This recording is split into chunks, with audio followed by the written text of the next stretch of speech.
alladzina yu'minuna bil ghaib. Orang beriman itu yang percaya akan yang gaib. Tidak terlihat oleh matanya tapi dia percaya, itu namanya iman. Percaya, benar sih. Anda tidak pernah lihat surga, tidak pernah lihat neraka. Anda bahkan tidak bisa membayangkan setelah mati gue kenapa ya. Iya benar. Gak bisa kita lihat. Orang dikubur disiksa tuh gak.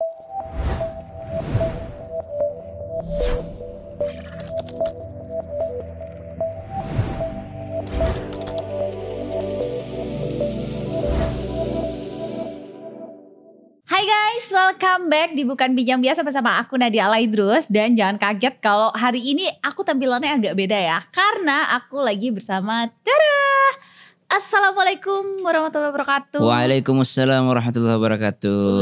Dokter Nadia. Kalau di podcast panggilnya Kak Nadia gitu. Iya sama aja. Sama aja. Panggil Kak aja Ustadz, jadi biar lebih bestie. Oke. Anyway, thank you banget loh Ustadz Syam udah mau Syam. Aku manggilnya kayak agak Syam. Syam. Iya. Kan biar lebih keren gitu, Syam. Bebas. Oke, bebas. Ustadz Syam, thank you banget udah mau hadir di episode spesial Ramadan nih, Bukan Bincang Biasa kali ini. Karena aku tuh Ustadz banyak banget pertanyaan seputar mungkin apa ya, hal-hal yang boleh dan tidak boleh dilakukan pada bulan puasa gitu ya. Yang itu sebenarnya relate banget dilakuin sama anak-anak muda nih. Bentar, ini tayangnya kapan? Tayangnya pasti di bulan Ramadan dong. Harusnya nanya yang membatalkan puasa itu sebelum masuk bulan puasa. Oh iya ya. Jadi yang kemarin-kemarin gimana dong? Iya ya. Gak apa Ustadz, masih ada waktu lah. Siap. Iya kan. Memperbaiki gitu ya. Memperbaiki. Nih yang pertama mungkin aku mau tanyain ya Ustadz ya. Anak-anak muda itu banyak yang puasa, tetap puasa nih, tapi gak sholat gitu. Nih yang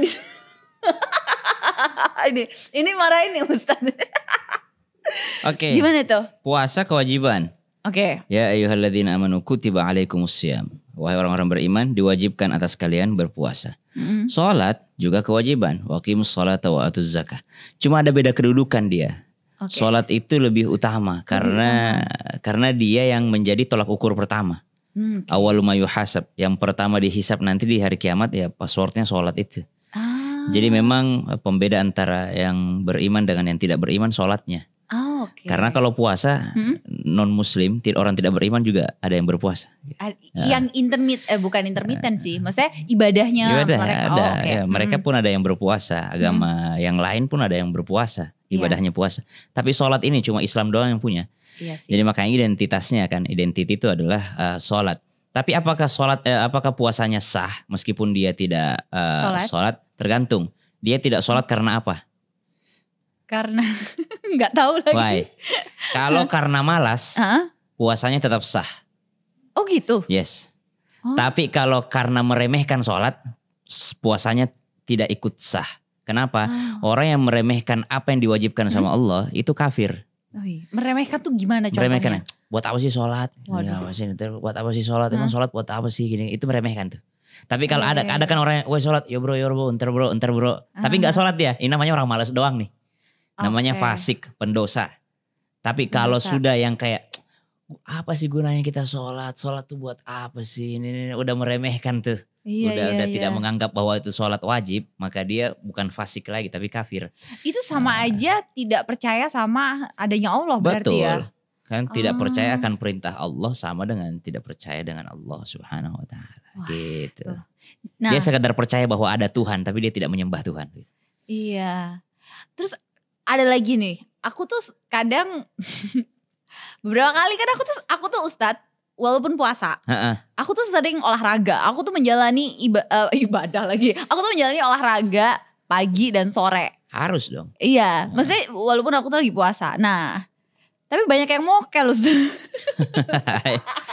Akhirnya karena olahraganya? Sebenarnya enggak sih, kayaknya memang udah mokel dari sebelumnya gitu. Itulah kenapa ada yang mengatakan bahwa tidurnya orang berpuasa itu ibadah. Oh gitu. Ya daripada Anda mokel mending tidur lah. Mendingan tidur. Ya, daripada Anda sok-sokan kuat. Keluar aktivitas semua dilakukan, tidak ada perbedaan antara puasa dengan tidak puasa, ya mending Anda tidur. Tapi kalau misalnya nih dia pekerjaannya itu sangat berat. Misalnya nih di proyek gitu Ustadz, di proyek IKN yang di tengah-tengah lapangan yang panas banget gitu. sampai exhausted gitu. Itu gimana? Kalau dia tidak bisa menunda pekerjaan tersebut dan itu menyangkut sebuah nyawa, maka jangankan puasa, sholat pun demikian kan. Dokter kan lagi ngebedah. Iya. Lewat sholat asar tuh. Ya dahulukan bedahnya, nanti diganti sholat asarnya. Sama dengan puasa. Oke. Dia sebenarnya muslim, dia mesti berpuasa, tapi dia punya sesuatu yang menyangkut nyawa. Kalau dia berpuasa dia nggak kuat melakukan hal tersebut, maka dia lakukanlah hal tersebut karena menyangkut nyawa banyak orang. Ya. Maka puasanya diganti di hari yang lain. Maksudnya berarti kalau udah selesai Ramadan boleh bayar ganti. utang. Contoh misalnya dia memang kalau tidak melakukan pekerjaan ini memang dia tidak punya penghasilan sama sekali. Oh. Dia dan keluarganya bisa mati kelaparan. Contoh misalnya apa, tukang beca atau apapun itu. Tapi kan dia harus ngayuh beca gitu, nggak kuat kalau sambil puasa. Saya kalau nggak ngayuh beca nggak bakal bisa nih segala macam. Kalau memang tidak bisa untuk dia libur dulu di bulan Ramadan dan dia harus bekerja hal tersebut, silahkan bekerja untuk menafkahi. Tapi ingat dia punya hutang puasa. Nah itu. Tapi kalau proyeknya bisa ditunda, lagian tabungannya masih cukup untuk makan anak istrinya, itu tidak memungkinkan. Jadi ada hal-hal yang dalam Islam itu namanya hifdzun nafas, ya menjaga nyawa tuh lebih utama. Lagi sholat aja kan bisa dibatalin kalau sudah menyangkut nyawa gitu. Menyangkut nyawa. Puasa pun bisa dibatalin kalau sudah menyangkut nyawa. Tuh jadi ada apa ya? Ada sesuatu yang memang benar-benar urgent baru boleh. Betul. Mokel lagi. Iya. Dokter kan gitu. Dokter misalnya dia ngebedah 10 jam, berapa sholat yang lewat tuh kan. Iya. Apakah dia harus menunda dulu? Ntar aku tutup jahitannya, aku sholat dulu. Gak bisa, mesti dia kerjakan dulu. Jadi sholatnya akhirnya kelewat gitu kan, nanti diganti. Sama dengan puasa. Jadi intinya adalah poinnya kalau pekerjaannya menyangkut nyawa gitu. Udah menyangkut nyawa. Nyangkut nyawa. Nah Ustadz, aku melihat fenomena-fenomena nih kalau lagi menuju jam bukber nih Ustadz ya. Banyak pasangan-pasangan yang sedang berpacaran gitu. Kalau bukan muhrim nih. Mahram. Beda ya? Beda. Muhrim orang yang lagi ihram. Oh iya. Mahram orang yang haram dinikahi. Oh haram dinikahi. Ya. Tapi kalau suami istri itu mahram kan? Mahram bil akad. Mahram setelah dia akad. Oke. Yes. Berarti tidak batal wudhu? Batal. Loh kok bisa? Karena dia tetap orang asing. Yang Anda halalkan dengan akad. Oh gitu. Ya, mazhab Syafi'i khususnya. Mazhab yang lain tidak. Oh gitu. Jadi ada beberapa yang bilang haram dan ada yang bilang nggak apa-apa. Bukan haram, batal. Oh batal, sorry batal. Maaf. Batal, ada yang bilang batal dulu, ada yang bilang kita udah buka puasa loh. Oh iya. aku yang oleng. Tapi nah kalau tadi Ustadz, kita bukan mahram. Yes. Bukan mahram, tapi berpacaran di saat sedang puasa gitu. Itu gimana tuh? Apanya yang ditanyakan? Puasanya atau apanya? Puasanya dong. Puasanya tetap sah. Tetap sah. Tapi apa nih batasannya, nggak boleh misalnya nggak boleh pegang. Puasa nggak puasa kan tetap dosa. Kalau non mahram ya kan. Ya lagi puasa pacaran tetap sah puasanya. Selama mohon maaf, selama dia tidak mengeluarkan mani. Mohon maaf ini. Iya. Kalau harus disensor. Tapi kalau bahasan fikih gitu. Iya. Sama dengan mimpi basah. Yeah. Mimpi basah itu tidak batal puasa. Tidak batal puasa karena tidak sengaja. Tapi kalau sengaja berdua-duaan, bermesra-mesraan sampai keluar air mani, maka itu batal puasanya. Tapi kalau dia tidak sampai keluar air mani, video call misalnya kan. Video call tidak sampai keluar air maninya, maka dia tidak batal puasanya, tapi berbahaya sekali sama pahalanya, berbahaya sekali sama kesempurnaan puasanya. Tapi kalau dibilang sah puasanya, tetap sah puasanya selama tidak keluar air mani gitu. Jangan pada pacaran mengurangi pahala puasa. Iya. Kasihan yang terfitnah ya orang di balik layar. Gak terfitnah sih sebenarnya. Jangan kan pacaran, suami istri aja kan kenapa dihindari bercumbu kan karena dikhawatirkan kalau keluar air mani maka batal puasa. Batal puasanya. Iya sih. Karena apa ya? Ya kadang biasanya malah justru yang gak suami istri itu Ustadz. Tapi tetap ini ya, tetap bukan berarti kita membenarkan itu ya. Betul. Tetap haram ya, haram, tetap berdosa. Tapi kalau yang pertanyaannya puasanya sah atau tidak, tetap sah. Tetap sah puasanya. Sama dengan yang tidak sholat tadi. Tetap sah puasanya, tetap sah puasanya. Tapi tidak sholatnya, nah ini yang hukumannya berat nanti. Iya. Ustadz ini kan mungkin aku kayak sebagai dokter gitu ya. Aku tuh pernah membaca teori yang namanya tuh autofagi gitu. Bahkan tadi kan Ustadz sempat bahas bahwa ya sebenarnya yang aku tahu selain agama lain, bahkan dalam segi kesehatan pun kita tuh menjalani yang namanya intermittent fasting. Tapi bedanya kalau intermittent fasting kita boleh minum air putih atau ya boleh ngerokok nggak? Ya kalau itu sih apa nggak ada yang ngebolehin juga sih. mau dari sisi kesehatan ataupun agama maksudnya tidak membolehkan gitu kan. Nah dia boleh minum air putih atau minum kopi karena di saat itu kan kayak sel tubuh itu kan memakan yang ini kan yang apa sel-sel yang kopi tanpa gula gitu. Dong dok. Kopi tanpa gula benar americano. Americano jangan Amer doang. Americano gitu. Nah kalau misalnya dalam Islam sendiri tuh kalau boleh tahu sejarah adanya puasa itu tuh gimana sih? Karena apa bisa kayak yang aku amaze gitu. Itu bisa pas banget gitu loh. Karena ternyata dari sisi kesehatan itu luar biasa banget. Kalau dari sisi Islam, ketika Nabi SAW datang dari Makkah ke Madinah, hijrah dari Makkah ke Madinah, Nabi SAW mendapati mereka sedang berpuasa. Ternyata ketika ditanya, kenapa kalian berpuasa? Kenapa kalian menahan lapar dan haus? Mereka mengatakan ya karena ini adalah hari di mana Nabi kami diselamatkan sama Allah. Nabi Musa alaihissalam diselamatkan sama Allah Subhanahu wa taala dari kejaran Firaun, yakni hari 10 Muharram, hari Asyura. Maka Nabi SAW mengatakan, oh berarti kami lebih pantas untuk berpuasa daripada kalian. Kan Nabi Musa itu Nabi kami. Gitu. Akhirnya datanglah daripada perintah puasa tersebut. Yakni waktu itu Nabi merintahkan untuk puasa Asyura. Puasa sunnah hukumnya. 10 Muharram. Kemudian Nabi mengatakan kalau saya hidup tahun depan, saya akan membuat perbedaan dari mereka Ahlul Kitab. Dengan berpuasa juga di 9 Muharram Tasu'ah wa Asyura.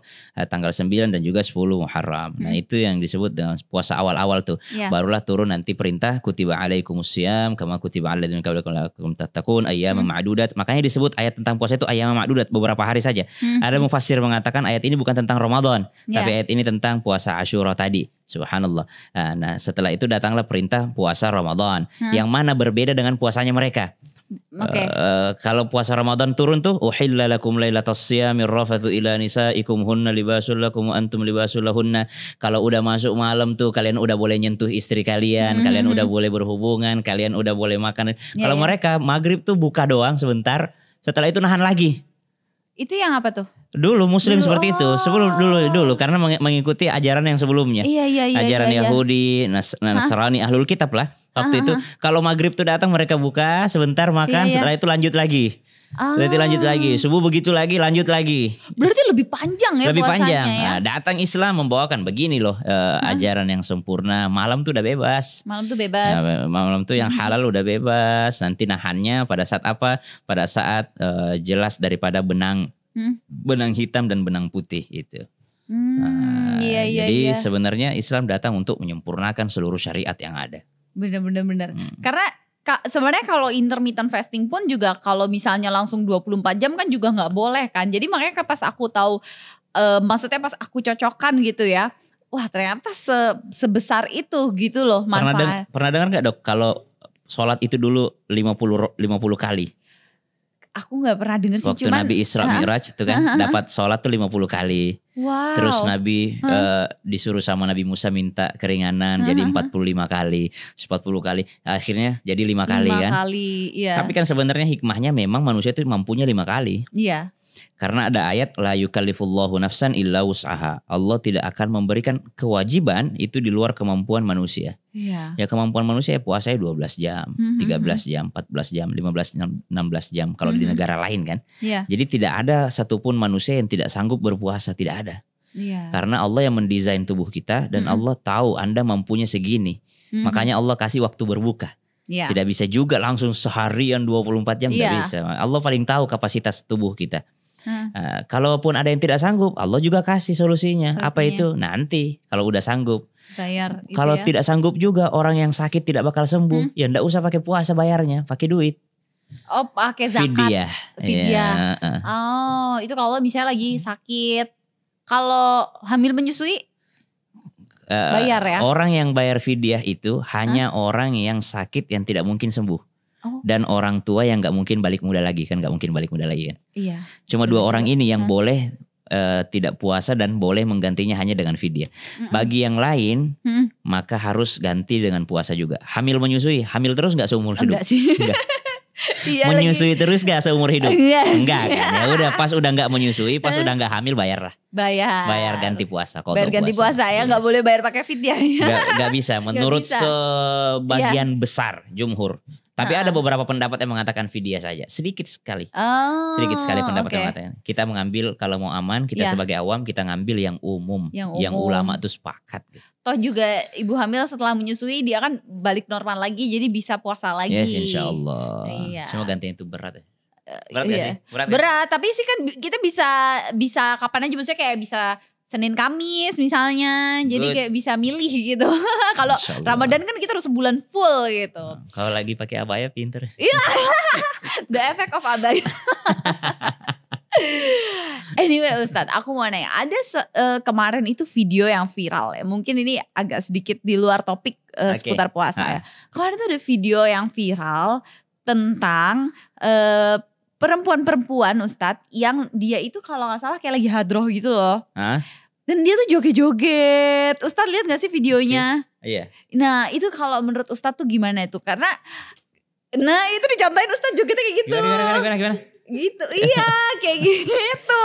Terus banyak menentang, banyak mengundang pro kontra gitu dari orang-orang gitu. Dan mostly itu justru maksudnya yang menyayangkan tuh justru mungkin perempuan-perempuan yang nggak berhijab gitu, karena dilihatnya kok kayak jadi nggak bagus gitu. Itu apanya nih mau ditanyain nih? Maksudnya menurut Ustadz tuh gimana dalam lagi dalam acara pengajian lagi ya maksudnya kayak acara yang itu tuh pengajian sih sebenarnya, karena pakai hadroh terus dia baca lagu-lagu gitu, tapi jogetnya seperti itu. Satu yang salah kameramennya. Oh gitu ya. Kenapa yang kau sorot yang itu? Iya, kenapa kau tidak sorot orang yang lagi nangis berdoa pada saat doa? Atau kau sorot saja pengajiannya? Ya kalau memang isinya pengajian ya. Oh iya sih. Kita kan gak tahu. Kadang-kadang judulnya pengajian tapi isinya cuma nyanyi-nyanyi. Nah itu tuh banyak. Saya juga paling malas itu acara begituan tuh. Iya ya. Saya jarang mau menerima yang begitu. Tapi nggak pernah hadir sih. Iya. Karena maksudnya kan ada pengajian tuh. Ada pengajian tuh kan, jangan kan orang joget, kotak amal lewat aja tuh saya nggak mau. Oh gitu, kenapa? Saya lagi ngaji pengajian tausiah, kotak amal berhenti dulu lah. Oh benar juga. Janganlah orang kalau pengajian tuh beda banget setannya. Kita kalau lagi nggak pengajian, lagi scrolling TikTok atau mau check out sesuatu di online shop itu, mau laki lu lewat, mau bini lu lewat, kagak ada yang diliatin, scrolling aja, nggak peduli. Tapi kalau lagi pengajian, kucing lewat diliatin. Iya bener. Gangguannya tuh gampang. Distraksinya terlalu ya? gampang kalau pengajian. Makanya ya kalau dibilang yang menanggapi yang kemarin begini-begini saya sih kurang layak lah. Iya sih. Gak ada larangan bagi perempuan untuk joget, silahkan. Gitu. Mau joget, mau kayang, mau apa, tapi yang melihat adalah yang halal baginya. Yang mahram. Iya, mahram. Ada yang pernah ngomong Dokter Nadia lebih cantik berhijab gak? Waduh, ini? Kalau saya, kalau saya perempuan itu lebih cantik tidak berhijab. Oh gitu? Iyalah, makanya hanya untuk suaminya saja, jangan untuk orang lain.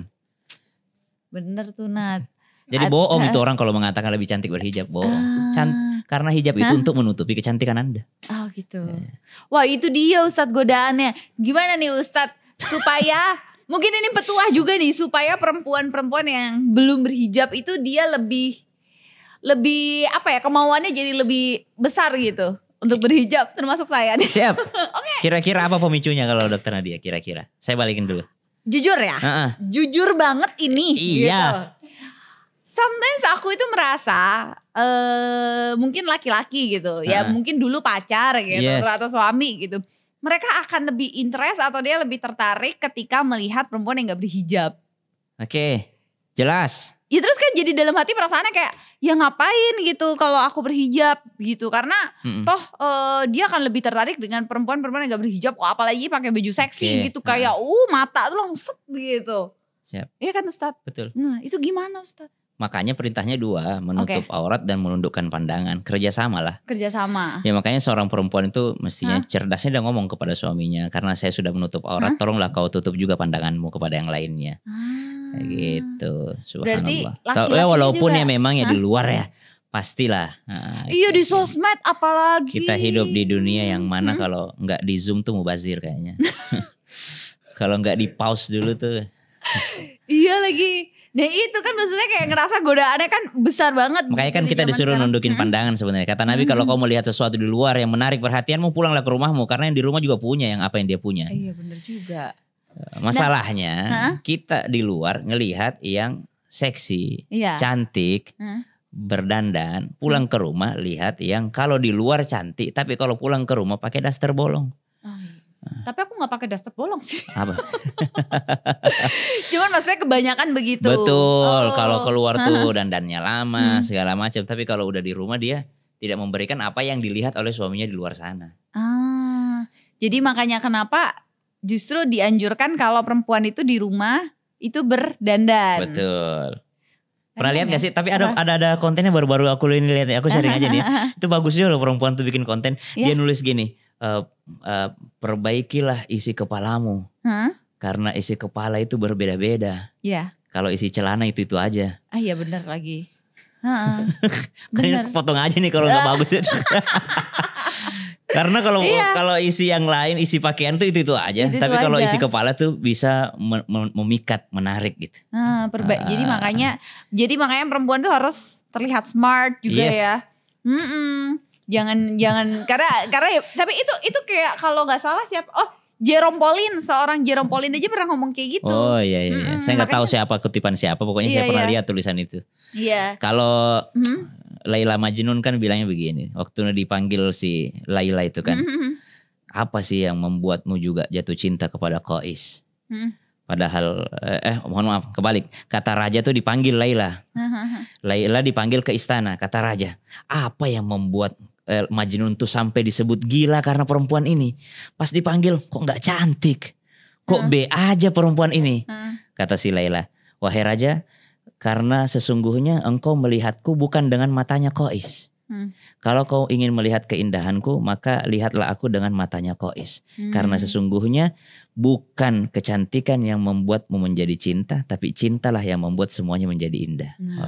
Kalau kau pakai kacamata cinta, semuanya akan terlihat indah. Jadi buat perempuan-perempuan mau pakai hijab, mau nutup auratnya, ya buat suami cinta kepadanya. Iya benar sih, buat nyaman. Karena komunikasi juga penting ya. Iya, karena gimana ya, apalagi di Indonesia ini banyak itu loh. Aduh ya ampun Ustadz, aku mau ngomong aja sampai gak nyampe di mulut aku. Makanya ya niatin lah kalau mau nutup auratnya, niatnya karena Allah, bukan karena suami. Oh gitu ya. Iya, karena kalau karena suami, kalau gak dihargai suami mau buka lagi. Bener. Terus nanti belum lagi sekarang suami keluar rumah yang godain banyak itu Ustadz. Yang istilahnya enong-enong. Tahu gak Ustadz enong-enong? Biasa itu. Iya Ani-ani. kan? Nah ya ani-ani. Iya aku pernah salah soalnya. Aku ceramah di Bandung kan. Ini yang di depan semua ani-ani semua. Oh, ketawa orang kok ani-ani. Astagfirullah, ini maksud gue. Orang Sulawesi berusaha bahasa Sunda salah. Itu kepleset tapi fatal banget fatal ya. Banget. Ani-ani dan nini itu. Nah Ustadz, mungkin aku pertanyaan terakhir nih Ustadz. Tadi kan Ustadz bilang bahwa supaya mensupport perempuan itu menutup aurat dengan menggunakan hijab, harus juga dengan laki-laki yang menundukkan pandangan yes, gitu. Dua-duanya. Qulil mu'minina yaguddu min absarihim. Wahai laki-laki beriman, tundukkan pandanganmu. Wa qulil mu'minati yagduddna min absarihinna. Wahai perempuan beriman, tundukkan juga pandanganmu. Jadi laki-laki dan perempuan suruh tundukin pandangan. Walaupun ada yang mengatakan kalau perempuan katanya enggak jatuh cinta dari mata kan. Laki-laki. Tapi sebenarnya dua-duanya suruh tundukin pandangan. Laki-laki semakin lama mandang syahwat. Perempuan semakin lama mandang ilfil. Betul. Iya. Laki-laki kenapa disuruh nundukin pandangan? Karena dia bisa syahwat. Perempuan kenapa disuruh nundukin pandangan? Karena semakin lama dia pandang, semakin cari kekurangan orang. Bisa cari kekurangan. Ih, kok bener lagi? Iya lagi Ustaz. Ih, cakep banget tuh cewek tuh. Tapi beda warna lehernya. Makanya kita disuruh nundukin pandangan. Ih, cakep banget tuh tasnya tuh. KW kayaknya. Tuh. Iya. Karena dia cari kekurangan tuh perempuan tuh. Semakin lama dia pandang, semakin cari kekurangan. Jadi dua-duanya suruh nundukin pandangan sebenarnya. Tapi kalau misalnya nge-scroll sosmed gimana tuh? Ya. Kan gak bisa ditundukin. Iya langsung scroll lah. Langsung skip aja. Karena, daripada ngurangin pahala puasa. Kalau lagi gak puasa nih, apa dosanya buat para laki-laki yang suka scroll cewek-cewek seksi gitu. Inna sam'a wal basara wal fuada kullu ulaika kana anhu mas'ula. Sesungguhnya pendengaran, penglihatan dan hati semuanya dimintai pertanggungjawaban. Intinya mata kita dimintai pertanggungjawaban. Makanya ada ada seorang yang tunanetra tidak bisa melihat mereka bersyukur kepada Allah Subhanahu wa taala karena di antara rasa syukurnya adalah karena matanya tidak punya dosa. Itu banget, Masya Allah. Memandang sesuatu tidak secara langsung tanpa syahwat tidak berdosa. Tapi kalau memandang secara langsung syahwat ndak syahwat berdosa kalau tidak segera dipalingkan. Tuh, apalagi di follow tambah double tuh dosanya ya Ustadz. Kalau dia nggak syahwat nggak dosa. Oh kalau nggak diulang-ulang nggak syahwat nggak dosa. Jadi ya penentunya adalah syahwat. Ya. Saya ngelihat botol. Kalau saya syahwat, saya dosa. Jadi penentunya syahwat. Liatin botol, tapi membayangkan lekukan tubuh wanita. Oh, maka saya berdosa. Jadi penentunya adalah your mind. Your mind. Iya benar juga sih. Tuh kan, jadi tadi nih buat para perempuan ya dan juga laki-laki, tundukkan pandangan ya kan. Ini bukan tunduk di zoom. Tuh udah ngezoom dosa, follow dosa. Mata adalah pintu. Mata adalah pintu. Iya, jadi kan dari mata turun ke hati. Iya. Ada gak nih Ustadz pesan-pesan terakhir nih buat teman-teman tadi mungkin untuk menjalani puasa Ramadan biar pahalanya bisa terfulfill gitu. Oke. Kata-kata hari ini. Kata-kata hari ini Ustadz Syam. Laisal musab man faqadal ahbab. Innamal musab man hurrimat thawab. Bukanlah suatu musibah orang yang terpisah dengan yang dicintainya. Tapi sebuah musibah yang besar orang yang terpisah dari pahala yang banyak. Ada orang yang terkena musibah, terpisah dengan orang yang dicintai, itu biasa. Nanti bisa ketemu lagi di surga. Tapi kalau kau terpisah dengan pahala yang banyak yang Allah sediakan di bulan Ramadan ini, kau mau ketemu di mana dengan kekasihmu? Nanti di hari kiamat kau sibuk disiksa. Subhanallah. Jadi musibah yang sesungguhnya itu adalah ketika seseorang tidak bisa meraih pahala di bulan yang Allah diskon pahalanya besar-besaran ini. Tuh. Gitu. Aku tuh kadang suka imagine gitu ya. Coba aja pahala sama dosa kita tuh kayak ada buku rekeningnya yang kita bisa lihat gitu. Kayaknya seru ya. Makanya Al-Quran dibuka dengan mengatakan alladzina yu'minuna bil ghaib. Orang beriman itu yang percaya akan yang gaib. Tidak terlihat oleh matanya tapi dia percaya, itu namanya iman. Percaya, bener sih. Anda tidak pernah lihat surga, tidak pernah lihat neraka. Anda bahkan tidak bisa membayangkan setelah mati gue kenapa ya. Iya benar. Gak bisa kita lihat. Orang dikubur disiksa tuh gak bisa kita lihat. Cuma dari sinetron-sinetron itu. Iya, kita kan gak bisa lihat. Karena itulah kenapa disebut iman. Karena Anda yu'minuna bil ghaib. Salah satunya. Anda percaya akan yang gaib. Allah gak kelihatan oleh sekasat mata. Surga gak kelihatan. Pahala gak kelihatan. Malaikat hatta tidak kelihatan. Dan kita percaya akan hal tersebut. Itulah disebut dengan orang beriman. Tuh, jadi kita harus mempercayai sesuatu yang memang gak kelihatan mata. Tidak terpandang oleh mata, tidak terdengar oleh telinga. Buku rekening kelihatan isinya berapa, tapi dosa sama pahala kita gak kelihatan. Tapi kata Sayyidina Ali, saya gak perlu melihat itu semua. Cukup saya melihat seekor nyamuk. Seekor nyamuk itu sekecil itu, dia punya jantung. Gimana jantungnya tuh? Sekecil itu jantungnya pasti punya pembuluh darah. Gimana pembuluh darahnya itu? Sekecil apa gitu ya? Sekecil apa? Siapa yang mendesainnya kalau bukan dia yang maha esa, maha kuasa.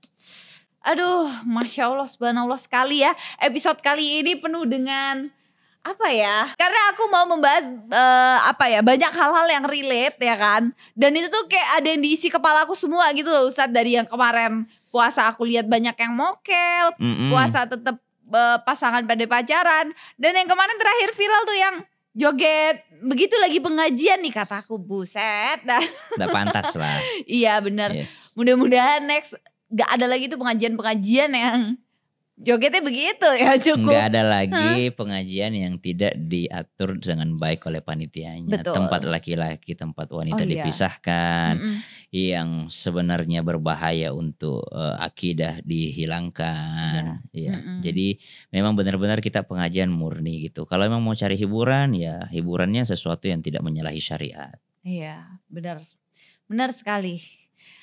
Kalau gitu thank you so much Ustadz untuk hari Thank ini you Dokter atas Nadia. pencerahannya. Dan thank you juga nih buat teman-teman yang udah nonton episode kali ini bersama aku dan juga Ustadz Syam. Jangan lupa untuk selalu tonton terus Bukan Bincang Biasa. Dan jangan lupa untuk like, comment, and share. Dan jangan lupa untuk like, comment, share, and subscribe. Dan selamat berpuasa semuanya. Assalamualaikum. Bye-bye.